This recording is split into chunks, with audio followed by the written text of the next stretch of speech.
absolutely catastrophic what's going on in Afghanistan as we are approaching the 20th anniversary of the September 11th attacks. And I know you and I both remember it like it was yesterday.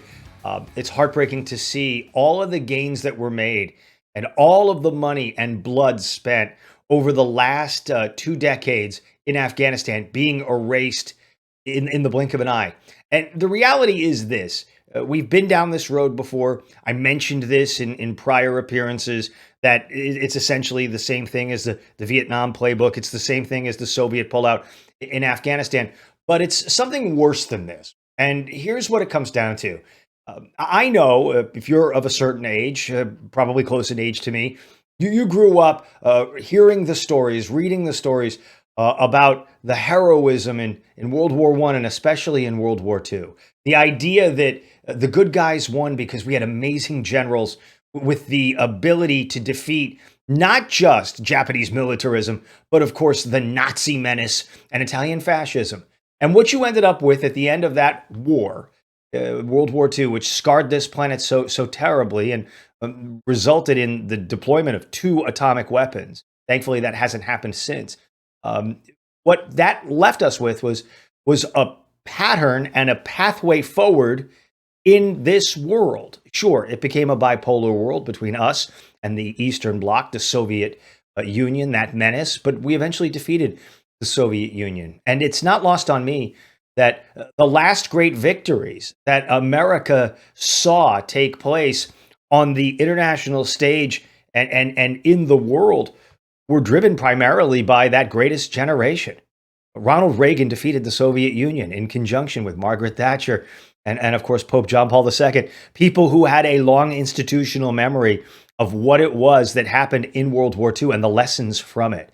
That was the greatest generation's legacy. And I would even argue that if you wanted to extend it to George Herbert Walker Bush and the battle for the liberation of Kuwait, whether or not you supported that approach, that was also the final sort of effort by that greatest generation. You have a whole new group of generals now. You have generals like Milley who want to tell you about his white rage. You have Lloyd Austin there as the Secretary of Defense. And what are the 3 letters that you most associate with Lloyd Austin and General Milley? It's not WIN, it's not WIN, it's CRT.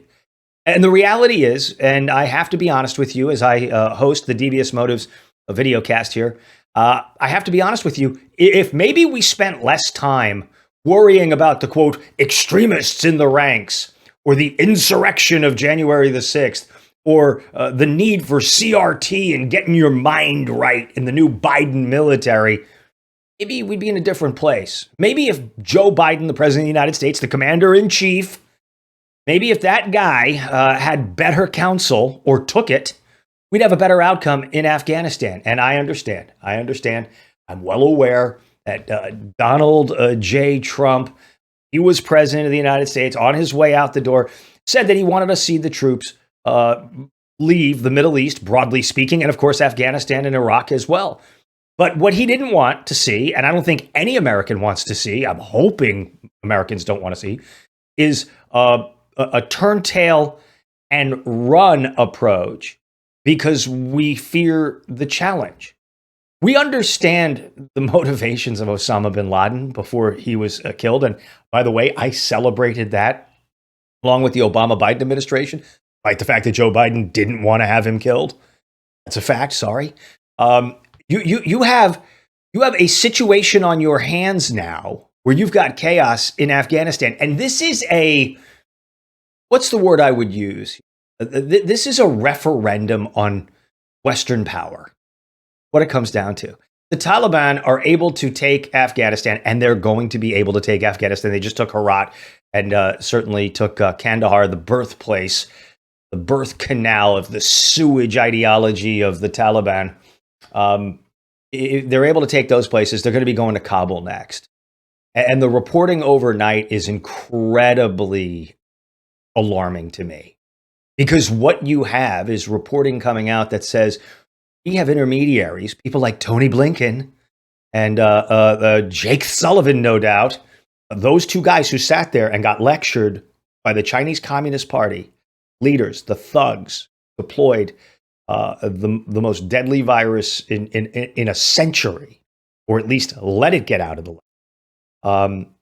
What you have happening right now is a negotiation between Tony Blinken, your Secretary of State, and Jake Sullivan, the National Security Advisor, saying to the Taliban, please, please don't attack our embassy. And if you attack our embassy, we're not going to give you any foreign aid. Who the hell thinks like that? Who thinks like that? The Taliban shielded Osama bin Laden and the diseased, rotting, evil flesh that was Al-Qaeda.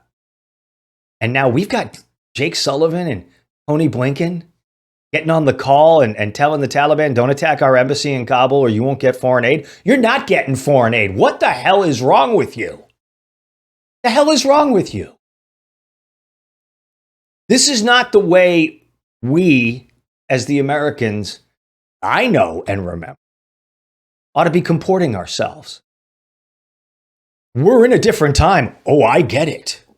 Social justice prevails.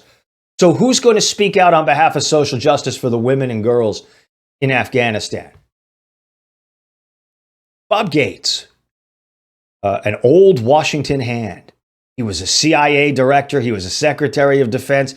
He's a guy who's been around Washington, D.C. for 100 million years. He said to the Wall Street Journal that Joseph Robinette Biden had never been right on a foreign policy matter in 50 years.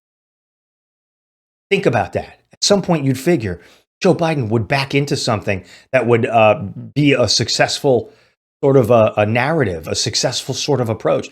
This is the same guy that wanted to deploy U.S. military forces. Him and Les Gelb writing the piece back in 2003, 2004, wanted to deploy American military personnel to be the partition wall between the sectarian fighting in Iraq. Going to take the 82nd Airborne and the 101st, going to take the Big Red One and just put them right between the Sunnis and the Shiites. Put them right between the Sunnis and the Shiites and the Kurds and just let the American soldiers be bullet stoppers. That is a deadly wrong assessment strategically. The President of the United States does not have a strategic vision. The reality is he's being steered by a group of people who are more concerned with international opinion on climate change than they are on the security framework.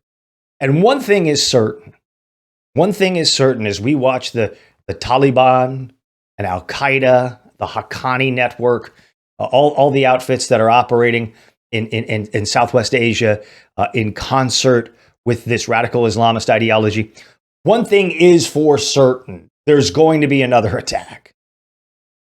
Now, Lloyd Austin and his lieutenants in the Pentagon, they have a chance to right the ship. They can keep going CRT, CRT, CRT. General Milley can keep talking about his white rage, his inner white rage. Why don't you deploy some of that rage, General Milley, against Al-Qaeda and the Taliban? Why don't you pick up the phone and call as the chairman of the Joint Chiefs of Staff to the president and say, we're not just going to send 3,000 troops over from Fort Bragg to help escort 4,000 people in an evacuation from the American embassy and the contractors. Well, we're not just going to do that. We're going to hit the Taliban and we're going to hit them substantially. Why don't you do that? I have a supposition as to why he doesn't want to do it. Because he knows Joe Biden won't go for it. Joe Biden is beholden to a radical left-wing apparatus inside of Washington, D.C. who believe from Nancy Pelosi to Adam Schiff to Liz Cheney, all the way down to Lil Ted Lieu. These people believe there is a greater threat present in the world today in MAGA Nation, Trump Nation, the Republicans, the Tea Party, than there is in the Taliban and Al-Qaeda. Than there is in ISIS and Boko Haram. Than there is in the differentiated threats facing us on an open southern border. So, ladies and gentlemen, I have to be honest with you. As we approach September the 11th, it appears to me we've not learned the lesson. There was an ominous warning from Khalid Sheikh Mohammed, a guy who is still sitting right there at Club Gitmo, getting 3 hots and a cot, getting legal representation aplenty, all that sort of stuff.